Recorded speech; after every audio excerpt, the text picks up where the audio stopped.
Bienvenue dans le Viencast, autrement appelé 56cast, 86e du nom. Aujourd'hui, nous allons faire un potager du web parce qu'on n'en a toujours pas fait depuis la rentrée et qu'à un moment, il faut arrêter de déconner. Je ne sais pas ce qu'on a foutu.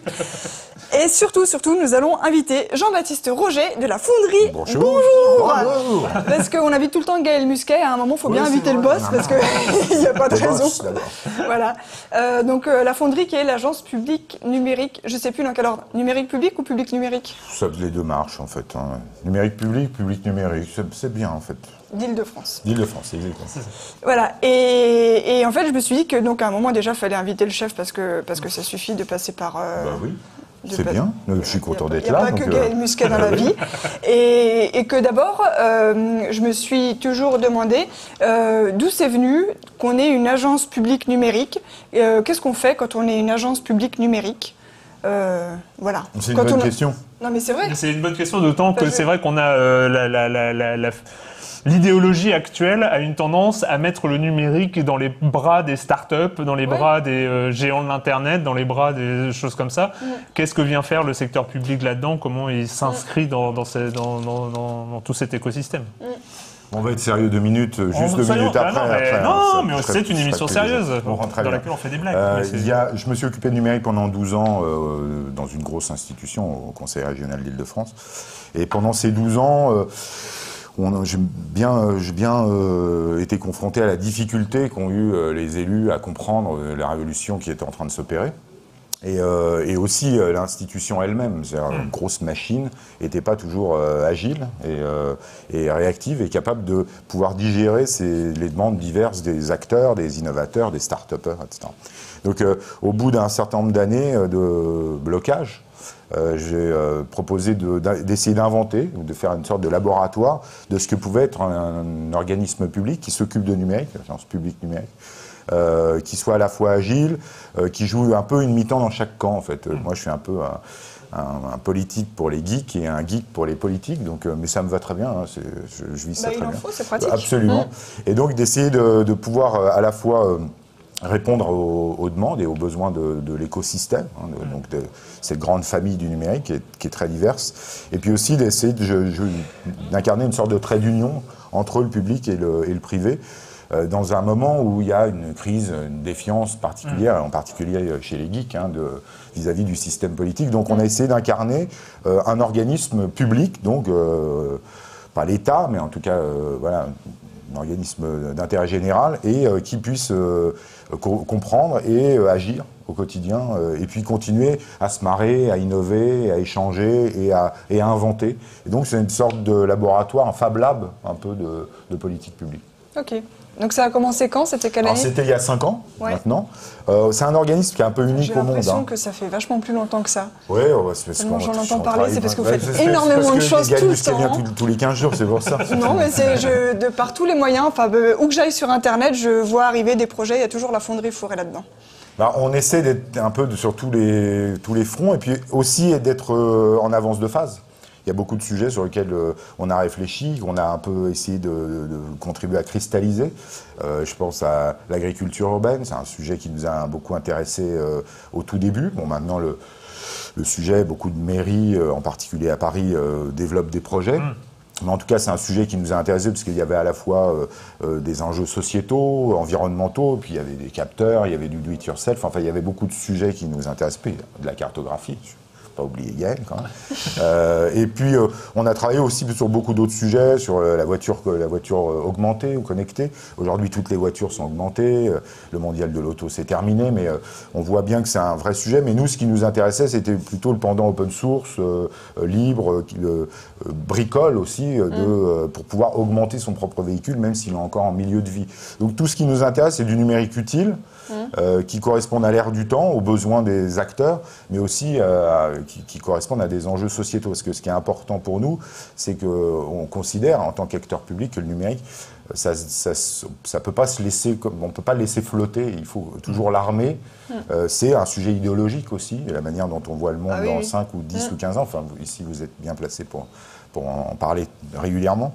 Donc on essaie d'amener notre patte d'acteur public là-dedans et puis d'essayer de co-construire avec des gens, parce que c'est plus marrant quand même. Et vous avez été lancé avec quels moyens? Parce que c'est souvent là que le bas blesse, c'est-à-dire qu'on fait un truc où il y a 3 personnes dans un garage qui sont libres et qui sont pour l'image très bien, voilà.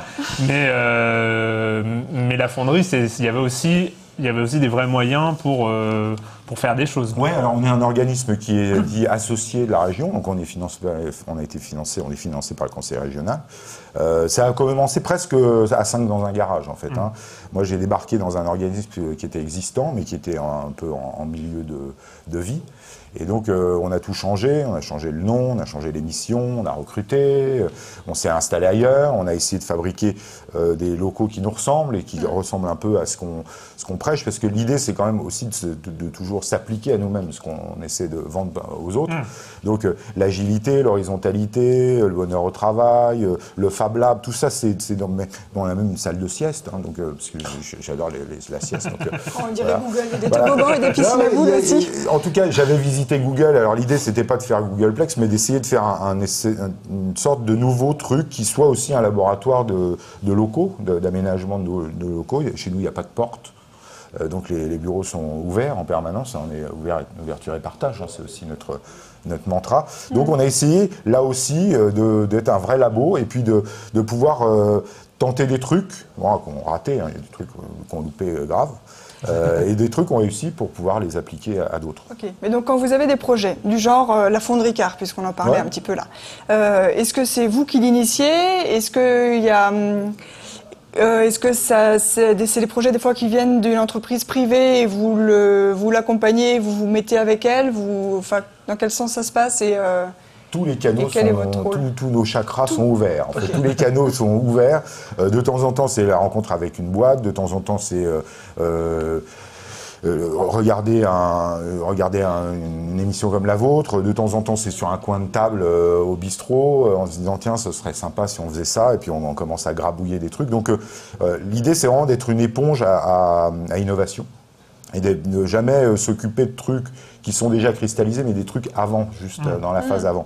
Donc de pouvoir véritablement jouer notre rôle d'acteur public en disant on va accélérer ce sujet, et dès que ce sujet devient un sujet dont on parlera à peu près partout, quand il y a un reportage aux 20h de France 2, on abandonne ce sujet, on se dit ce sujet est terminé, voilà, ce sujet est clôturé, et donc maintenant tout le monde va en parler, donc on va démarrer un nouveau sujet. Donc on essaie vraiment toujours d'être un tout petit peu avant, mais juste un tout petit peu pour que ça puisse être digéré par le monde. Et là, juste pour un exemple, là, en ce moment, le tout petit peu avant, c'est quoi? Alors, on sort d'une séquence sur ce qu'on appelle les tiny house. On a fabriqué aussi le numérique a tout changé. C'est pas le truc qui passe déjà sur France 2, là, les mini-maisons en bois? Oui, mais alors la nôtre, elle est vachement mieux. Hein, d'abord, elle est open source, elle est augmentée, puis elle servira à plein d'usages possibles. On a décidé vraiment de la mettre à disposition. D'abord, elle est dans cette période un cabinet médical mobile, hein, donc pour pouvoir justement projeter à la fois le médecin et son cabinet sur des lieux.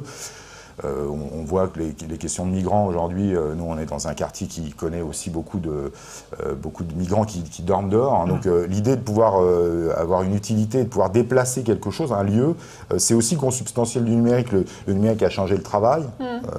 Aujourd'hui on travaille de partout, tout le temps. Donc l'étape d'après c'était aussi la question de l'habitat. Et donc la mobilité dans l'habitat. Alors évidemment, les tiny house, c'est pas fait pour tout le monde, mais en tout cas pour des fractions de population ou des usages particuliers, l'idée de pouvoir projeter un lieu, de pouvoir le mettre à disposition, de pouvoir le réaffecter aussi, c'est l'idée aussi d'avoir travaillé avec Laura Merlin, c'est de pouvoir en faire un espace do-it-yourself aussi, donc pouvoir le reconfigurer en permanence pour qu'il puisse servir à 1000 usages. Donc là, si je comprends bien, avec une tiny house, vous faites un cabinet médical mobile connecté en kit. On fait un cabinet médical mobile utile, qui existe, et puis dès que cet usage sera rentré dans les mœurs, dès qu'il y aura 10 cabinets médicaux mobiles, on fera de cette tiny house autre chose, qui peut être par exemple un espace de vie pour personnes âgées, pour les jeunes qui ont besoin de mobilité, qui ont envie d'autonomie, hein, donc envie de temps en temps d'habiter à côté de chez les parents, et puis de temps en temps un peu de comment Alors on a mis maison. tout ce qu'il y a de numérique possible, hein, donc elle est archi connectée, et puis on a toute une batterie de capteurs, et puis dans cette perspective d'un cabinet médical, on s'est dit qu'on allait mettre le matos le plus up-to-date, hein, pour que ça puisse générer des datas et préfigurer ce que peut être un cabinet médical dans 3 ou 5 ans. Pas dans 25 ans, hein, mais vraiment dans 12, 24 ou 18 mois, on va dire. D'accord. Et il y a quoi dedans? Il y a quoi dedans? Il y a un espace déjà, il y a un truc possible, donc il y a des mètres carrés. Et puis dedans, suivant les cas de figure, il y a un médecin. Alors là, pour le coup, dans le cadre du cabinet médical, il y a à peu près tout ce qui se fait comme matériel qu'on peut trouver dans un hôpital, mais en fait, finalement, en réduction. Tout est interconnecté. Il y a un système d'information qu'on teste avec la PHP aujourd'hui pour essayer justement de pouvoir en faire un endroit de génération de data. Et que quand on va chez le médecin, on se fait prendre sa tension à l'ancienne avec une poire ou un truc comme ça. Bon là, l'idée, c'est quand même de mettre du numérique là-dedans et donc de pouvoir avoir un vrai bilan général utile. Donc, et puis que ça puisse servir et vous aussi envoyez tout chez Google après? Non. Non, en fait, on garde tout pour nous pour l'instant. Hein. Non, ça aussi, c'est vraiment un sujet. Générer des datas, c'est un... Enfin, je sais que vous allez recevoir Tristan, qui est un spécialiste de cette question, mais on est vraiment très vigilant aussi en tant qu'acteur public.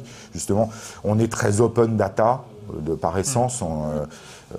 Gaël vous a parlé souvent d'OpenStreetMap, c'est consubstantiel de notre identité d'être très open, mais en même temps, il y a des trucs sur lesquels il faut être vigilant parce que il y a un vrai sujet, en particulier les datas de santé. Hein. On peut être open et sécurisé. On peut être open et raisonnable. Et dans l'autre sens, c'est-à-dire que là, on voit vos actions vers le numérique, vers ce genre de choses. Est-ce que vous avez eu aussi un rôle de faire remonter des choses jusqu'aux politiques d'une manière générale, on sait très bien que les responsables politiques sont un tout petit peu déconnectés sur les enjeux du numérique. C'est d'autant plus patent aujourd'hui. Je ne sais pas, il y a 2-3 semaines, il y a eu une interview d'Obama réalisée par Wired où on voit un président de la République, enfin pas de la République, mais un président des États-Unis capable de discourir sur le futur de l'intelligence artificielle, sur plein de sujets techniques, des choses qu'on n'imagine même pas en France. Enfin, c'est quelque chose qui paraît complètement surréaliste. On a des parfaits open office encore. Hein. Voilà, on a des parfaits open. Voilà, c'est dur. Vous allez me déprimer. C'était dur là. Quelle horreur. Mais est-ce que il y a eu aussi un rôle de remontée d'informations, de remontée de réflexion, de remontée d'analyse que vous avez pu faire Noter, il y a 12 questions. Alors, je vais essayer de les prendre dans l'ordre. Hein. D'abord, premièrement, nous, on s'appelle la Fonderie pour une raison particulière. C'est une symbolique qui nous fait notre identité. Parce qu'on place le numérique dans une continuité historique. On a l'impression que les trucs qui se passent ou qui se passent pas, c'est dure une éternité, mais il faut quand même s'inscrire un peu dans le temps long. Ce pays et le monde changent vraiment très très vite, en particulier sur la prise de conscience par les politiques du numérique. Bon, il y a encore beaucoup de conneries qui sont dites, hein, beaucoup d'approximations. De temps en temps, les notes ou les fiches sont lues de travers. Hein. Mais en tout cas, vous avez sûrement chroniqué, il y a aussi des élus qui s'y connaissent quand même un peu. Oui. Et puis ça progresse, et puis ça va progresser. Si on se met dans un truc d'il y a 5 ans, par exemple, nous, quand on a commencé, moi, le moindre papier de 3 lignes que je faisais, ça leur filait la migraine tout de suite. Bon, maintenant, on peut avoir quand même des discussions au fond. Il y a encore un progrès à faire, encore une prise de conscience générale sur le fait que le numérique, c'est vraiment un sujet de fond. Hein. C'est pas, tiens, il faut qu'on mette 5 minutes de numérique pour être moderne dans un débat à X candidats ou tout truc comme ça. Donc l'idée, c'est quand même d'en faire un point de départ, un pivot d'une société à construire à l'avenir. Mais on essaie d'inscrire ça dans une continuité. C'est mon côté pour l'ancien prof d'histoire géo. Donc, à chaque fois que moi, on m'invite pour intervenir, j'essaie quand même de dire, bon, ça, c'était quand même il y a 3 jours, c'était il y a 5 jours. Donc, commencez pas à bâtir une vision du monde sur des temps qui sont vraiment très très courts. Donc, il faut être quand même optimiste sur le principe. S'agissant d'Obama, bon, c'est une personnalité intelligente, lui sûrement très bien préparé aussi, et puis les enjeux du numérique aux États-Unis sont des enjeux vraiment très profond, un vrai sujet.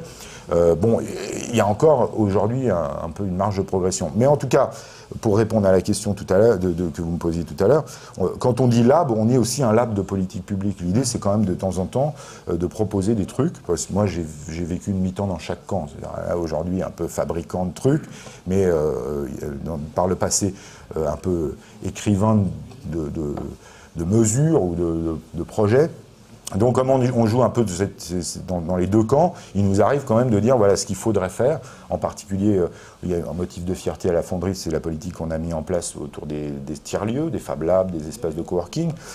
Ça n'existait pas. Il y avait la cantine il y a quelques années. J'étais déjà là. Je suis une sorte de dinosaure. Et puis aujourd'hui, c'est 170 lieux qui existent en Ile-de-France sur le coworking. On est la troisième zone au monde en termes de densité. Bon, ça se sait pas. Tout le monde pense qu'on est toujours en retard. Mais là, pour le coup, on est vraiment un trio de tête mondial. Ça s'est fait. Cartes d'ailleurs, hein, des lieux numériques. Ouais, on fait en France et même en Afrique. On est un peu obligé aussi par notre proximité avec OpenStreetMap de faire des cartes. En tout cas, tout ce qu'on fait sont des cartes open data utiles, dont les données sont récupérables. On peut envoyer des mails, on peut chercher de l'argent, on peut trouver une boîte, un stage, etc. grâce à nos cartes en fait. Donc ça permet de mouliner des données, de mettre à disposition les données au service de chacun selon ses usages. Donc pour répondre à votre question, dans nos missions, il y en a 58, mais on n'a pas beaucoup de temps. Donc, dans nos missions, il y a aussi de fabriquer des politiques publiques et donc d'être des passeurs en disant sur ce sujet-là, c'est le bon moment pour de temps en temps aider ou ne pas aider le secteur à se cristalliser, ou à se développer. Juste très rapidement, moi, alors. J'aimerais bien avoir ton avis là-dessus, mais on a un peu l'impression que la fierté nationale la French Tech, c'est vraiment le gros truc que des politiques sont capables de sortir. On a entendu Macron parler de la French Tech en étant comme si ça portait en étendard. Et vu de l'extérieur, on a l'impression que la French Tech, c'est quand même la brosse à dents connectée. Enfin, en caricaturant, mais il y a, quand on voit des articles sur la French Tech au CES de Las Vegas et tout ça, on a l'impression quand même que la French Tech, c'est un peu le royaume du gadget connecté et des drones un petit peu. Mais on s'en gargarise beaucoup par rapport au niveau d'innovation. Est-ce que vu de l'intérieur, enfin, il y a quand même quelque chose, un mouvement en France un peu à jour sur. Déjà, c'est important les brosses à dents connectées. Il faut que les gens se brossent plus les dents, donc ça c'est hyper important. C'est bien. C'est bien. Non, franchement, c'est bien. Franchement, c'est hyper important. Brossez-vous les dents surtout. Non. À cette question, on peut dauber toujours les trucs en disant c'est nul, ça sert à rien, etc. Non, il faut, là pour le coup, j'essaie vraiment de. On a fait tout un fromage. Bon, j'essaie de développer le côté optimiste du truc. C'est que il y a 5 ou 10 ans, quand moi j'allais dans la Silicon Valley ou quand j'allais dans des endroits d'innovation, les Français qui étaient là-bas avaient tendance à développer un discours, c'est pas du tout leur faire offense, mais c'est la vérité, hein, un discours qui n'était pas très patriote, on va dire ça. On prenait un Grec ou un Italien à San José ou à San Francisco, à Palo Alto, c'était un Grec ou un Italien qui vendait son pays en disant mon pays est formidable même si j'habite ici. Bon, on prenait un Français à Palo Alto, c'était un gars, on avait l'impression qu'il était libéré de prison. En fait, il disait ici c'est formidable, là-bas c'est l'horreur, etc. Et c'est ce qui est très curieux parce qu'on voyait notre pays à travers les yeux d'un expatrié et on leur disait vous savez nous on y retourne la semaine prochaine, on retourne là-bas, nous on vit là-bas, et en fait finalement on peut très bien vivre ici. Donc ce qu'il faut voir, le changement de ce qui est intéressant dans la French Tech, c'est que ça a inversé un peu les trucs. C'est que ça a permis à plein de communautés, plein de gars qui étaient un peu esseulés d'abord de se regrouper. Il y a des French Tech partout dans le monde maintenant, puis partout en France, donc de se parler. Donc d'élaborer des trucs collectivement, ce qui n'est pas toujours simple, hein. C'est un milieu qui n'est pas toujours très collectif, on va dire ça. Il y a les open et puis il y a les pas open du tout, hein. Il y a les égoïstes aussi. Donc ça a permis quand même de cristalliser des trucs et de développer un discours qui est plus positif en disant bon, il y a la brosse à dents connectée, mais en même temps la France c'est pas que le BRL, la baguette, le truc, etc. ou le luxe, c'est aussi de la techno. Et donc ça permet dans plein d'endroits. C'est un élément de discours important. Oui, puis d'atterrir je pense à Abidjan et les copains d'Abidjan qui font des trucs formidables. Ça permet d'arriver et puis de rencontrer des Français qui sont pas dépressifs, qui sont pas déprimés, qui véhiculent pas une vision absolument désabusée et vraiment noire de leur propre pays. C'est ça qui est intéressant. Non, mais moi je suis convaincu. Bon, vu comme ça, c'est intéressant. Après, il y a 1000 trucs à faire par la suite, autour de l'idée de French Tech, mais c'est déjà un bon signe. que quelque chose ait bougé. On vient de nulle part. Hein. C'est vrai. Et aujourd'hui, il y a des délégations, il y a des présences françaises, un peu de temps en temps, un peu bling-bling, voire même un peu arrogante de temps en temps, mais ça va s'arranger. Hein. Mais en tout cas, il y a des trucs. T'as un côté très optimiste. Non, il y a des drapeaux bleu, blanc, rouge de temps en temps quand on se déplace, et ça, c'est pas si mal. Moi, je suis très patriote, hein, par ailleurs. Donc là, pardon.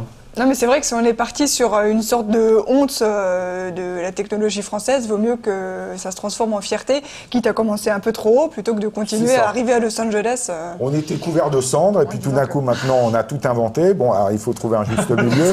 Donc, l'idée, c'est de dire, en fait, ce qu'on fait est bien. Sur tous les sujets, alors là, vraiment, je suis bien placé, et puis vous aussi, sur tous les sujets du numérique, on peut inviter des Français ou des Franciliens, hein, pour le coup. Il y a sur chaque sujet une start-up qui bosse sur la question. Donc tout est là. Maintenant, il faut qu'on arrive à mesurer le discours en disant si on fait des trucs formidables, on est dans le top 5 des zones numériques du monde. Bon, pas d'arrogance, mais pas non plus de dépression. Hein. Voilà, juste le milieu. Donc, le milieu. Non, vas-y. Non, j'étais sur... du coup, là, ça fait 5 ans. Tu es sur le départ de la fonderie. Un bilan, un truc, vraiment sur ces 5 années passées à développer le truc, C'était pas bien. C'était pas bien.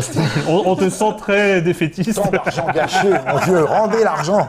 Non, ce qui est important, je crois, j'essaie d'être vraiment d'être objectif. Hein. On a vraiment essayé d'être autre chose.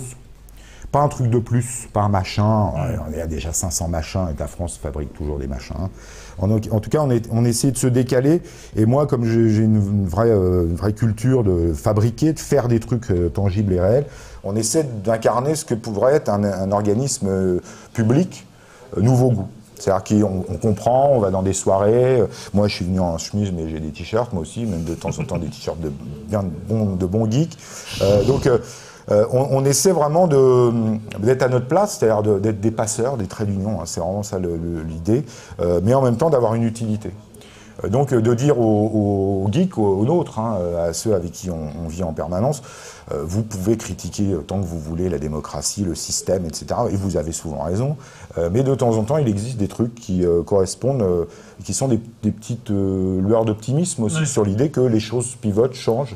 Et voilà, ça m'améliore. C'est ça ma fierté. Après, moi, ça fait 5 ans que je m'occupe de ça. Il y a eu un changement de majorité politique, donc on est obligé nécessairement de reprendre des sujets sur lesquels on avait déjà réussi à convaincre les autres. Hein. Donc il faut qu'on arrive à reconvaincre l'idée que ce genre d'organisme est tout à fait utile et correspond à un besoin réel de cette fraction de la population. Politique Sisyphe.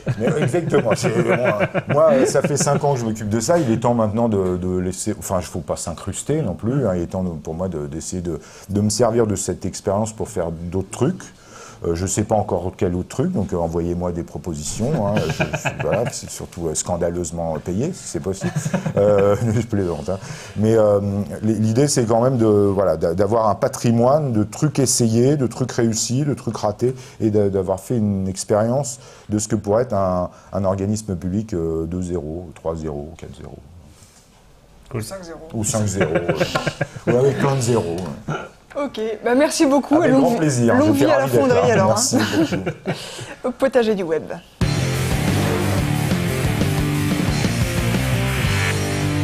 Aujourd'hui, le potager du web va parler de youtubeuses creepy. C'est celles qui font un peu peur parce qu'elles sont bizarres.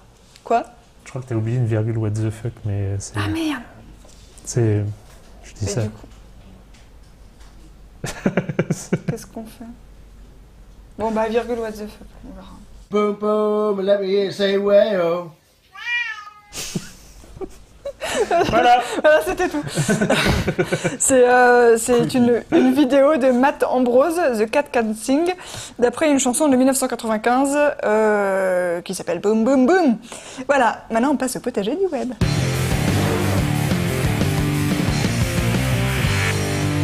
Dans le potager du web, aujourd'hui on va parler des youtubeuses creepy, celles qui font un peu peur parce qu'elles sont un peu bizarres et on sait pas trop ce qu'elles ont dans la tête.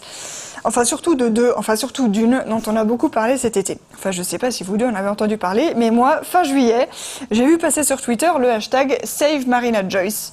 Et cette Marina Joyce, c'est donc une youtubeuse beauté qui apparemment a été connue depuis plusieurs années quand même, sur YouTube, qui d'habitude fait des vidéos comme ça. Hi guys, so today I'm doing curling with a straightener tutorial.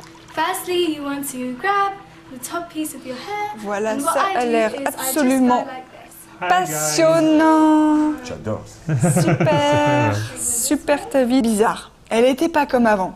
Ils avaient l'impression qu'elle était stressée, qu'elle avait le regard un peu fixe, que des fois elle avait l'air effrayée, comme s'il y avait quelqu'un derrière qui lui faisait peur.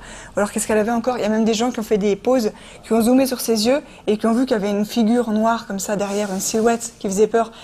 Est-ce que ça voudrait dire que quelqu'un d'autre la filmait? Oh mon Dieu! Mais en tout cas, elle avait l'air bizarre, elle avait l'air d'avoir peur de quelque chose. Et surtout, depuis cette vidéo-là, qui est parue le 22 juillet, je crois.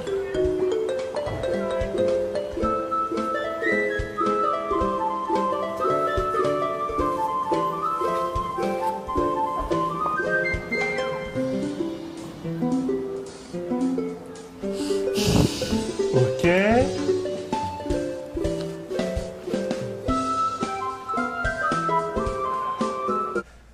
Alors, Ouais. c'est vrai que c'est un peu effrayant et je pense que ça doit beaucoup au fait qu'il y a la maison derrière, une atmosphère, enfin il fait pas très clair au niveau de la lumière, elle est là en train de tourner avec une robe de princesse et de sourire sans dire un mot, donc il y a une certaine esthétique du film d'horreur en fait, mais ça a poussé les gens à chercher ce qui pourrait clocher et les gens ont trouvé qu'elle avait l'air de tituber, comme si elle était fatiguée, qu'on l'avait frappée, enfin vraiment qu'elle était effrayée.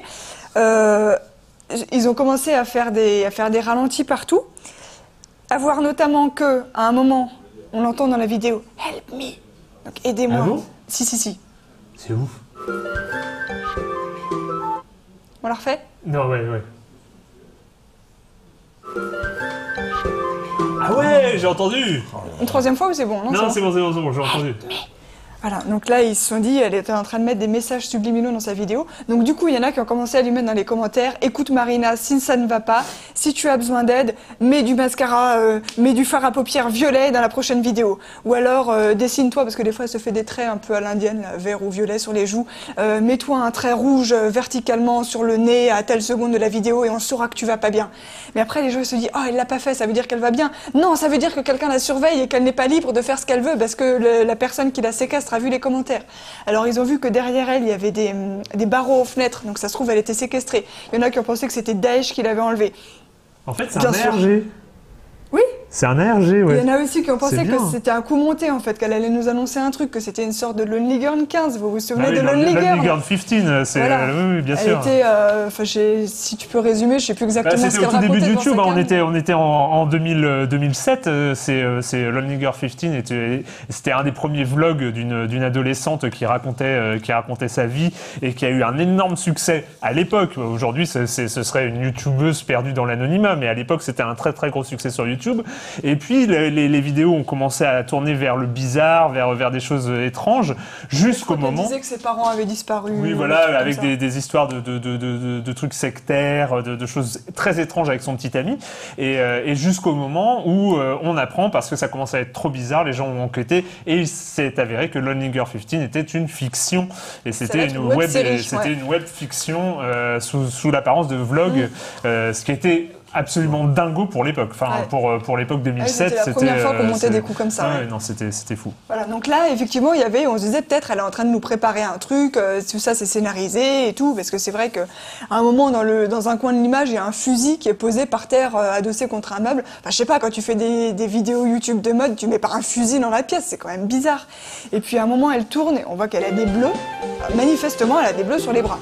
On peut pas dire le contraire. Elle a aussi des bleus. Non, Elle est toujours creepy quand même. elle est creepy. Elle a des bleus dans le dos.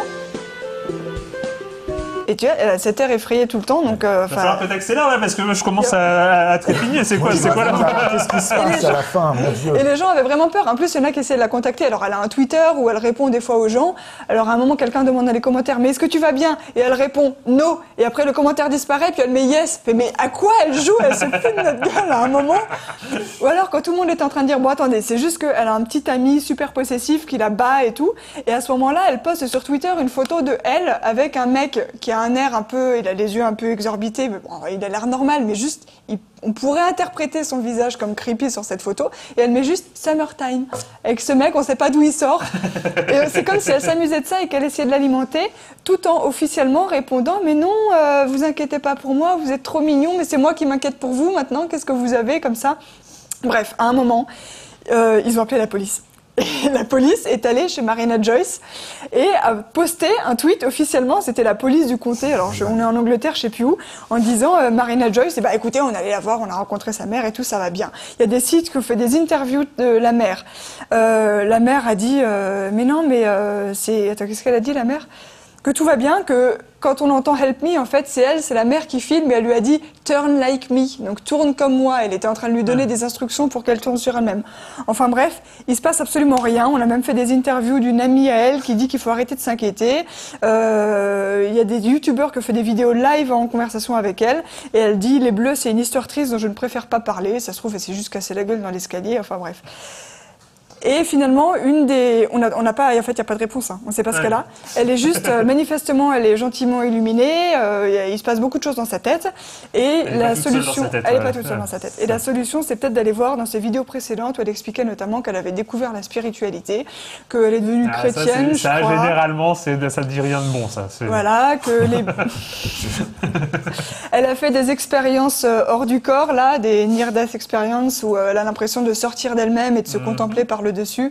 Ça, c'était une vidéo qu'elle avait fait en février. I learned a lot more about love, and I definitely learned loads more about myself. It made me realize how strong I am of a person to go through something so hard that no one knew about. Just feeling these things in my heart because I know that I'm a strong person, and I wish that other people knew how strong I was.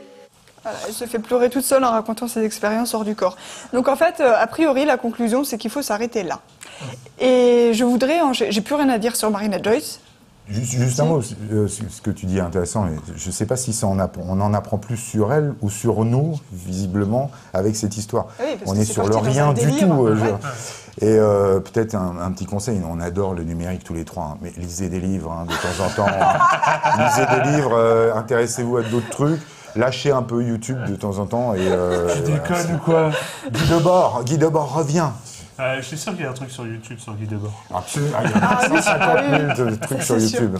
Mais ça fait quand même penser à cette jolie phrase de Guy Debord sur le monde qui est...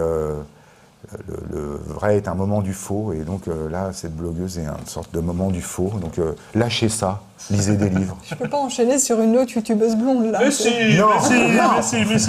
Please, no. Il y a une autre youtubeuse qui s'appelle Poppy et qui en fait, elle joue sur cette image qui est en train de se construire. En fait, c'est devenu vraiment une image de la youtubeuse creepy. Et elle joue là-dessus depuis janvier 2015 où elle a posté ses premières vidéos. Elle dit pas grand-chose. T'as des vidéos où elle mange juste une barbe à papa, où elle se fait mettre du vernis à ongles par des mecs entièrement masqués dans une combinaison toute nue là, qui lui mettent du vernis à ongles et ils disent rien pendant 5 minutes. Ou alors elle fait cette vidéo là qui a été vue je sais plus combien de millions de fois. I'm Poppy, I'm Poppy, I'm Poppy, I'm Poppy, I'm Poppy, I'm Poppy, I am Poppy, I'm Poppy, I'm Poppy. Moi, franchement, je préférais quand il y avait Boxy. Hein. C'est pas si ça une sorte de performance surréaliste peut-être en fait. Ça dure 10 minutes. Regardez pas ça, ça bouffe de la bande passante, ça fait du CO2, intéressant. Regardez nos lives plutôt, c'est beaucoup plus intéressant. Ça dure 10 minutes comme ça. Et donc, en fait, apparemment, c'est bien léché. Hein. Il y a des moyens derrière, il y a des gens derrière, il y a une production. Et donc, on attendait de savoir ce qui se cache derrière. Une autre vidéo pour le plaisir. Do you ever wish you could just restart? Everything's gonna be okay. Don't worry about it. You're gonna be fine. I think everything's gonna be okay. What would it be like if you could just restart? You need to stop worrying so much. What if you could reboot yourself, almost like a computer? Ah, j'adore, ça devient carrément David Lynch. Et puis, bon, au fur et à mesure est apparu un lien en dessous de ces vidéos, un lien sur impoppy.bandcamp.com, donc on a compris qu'il y avait une histoire de musique. Et puis, il y a une autre chaîne, une chaîne Vevo officielle, où en fait, il s'avère que c'est une artiste, qu'elle chante. On va pas mettre la musique là, parce que j'ai pas envie de me faire retirer la vidéo par YouTube, mais donc elle chante et en fait elle continue maintenant à faire ça, c'est-à-dire qu'elle sort, elle a fait quoi maintenant 5 clips, 5 chansons, elle les sort sur sa chaîne Vevo et elle continue à mettre des vidéos creepy sur sa chaîne personnelle qui en est maintenant à combien de millions de vues au total 15 millions de vues pour en fait entretenir le buzz autour d'elle et elle a fait une interview récemment où on commence à apprendre un peu des choses sur elle. Donc elle est américaine, elle est arrivée à Los Angeles en 2014 pour lancer sa carrière musicale. Elle est associée avec un musicien qui s'appelle Titanic Sinclair. Elle a signé avec une maison de disques et en fait dans l'interview elle dit que elle veut pas qu'on sache quel âge elle a et elle a un discours assez intéressant sur maintenant aujourd'hui les gens ils veulent toujours tout savoir tout de suite et vous êtes des gros stalkers, il faut que vous ayez ma fiche Wikipédia déjà à l'avance. Il faut lire des livres, comme quoi elle rejoint Jean-Baptiste sur cette question. Elle commence par lire des livres, elle. Vous n'avez pas besoin de savoir quel âge j'ai, vous avez juste à écouter ma musique. Et puis vous découvrirez bien au fur et à mesure et vous comprendrez quand vous comprendrez ou vous comprendrez pas, ça ne vous empêche pas d'apprécier la musique. Voilà, donc j'aime bien le parallèle entre les deux, elles sont cool. On va finir avec des cochons d'Inde.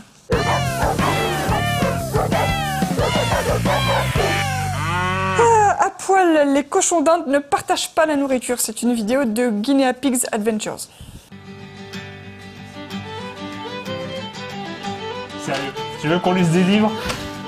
Tu vois, il y a ça sur YouTube. Oh, je suis déprimé. Dire qu'on a fait l'internet pour ça, comme ça. Évidemment, évidemment. J'en avais pas conscience avant. Heureusement que t'es venu. Hein. Quelle déprime. On va vraiment finir sur quelle déprime? Non, c'est marrant. Regardez ce que vous voulez. Mais lisez des livres de temps en temps, quand même, ça fait pas de mal. Ok, merci Jean-Baptiste Roger. C'était le père Roger, le vieux. Salut.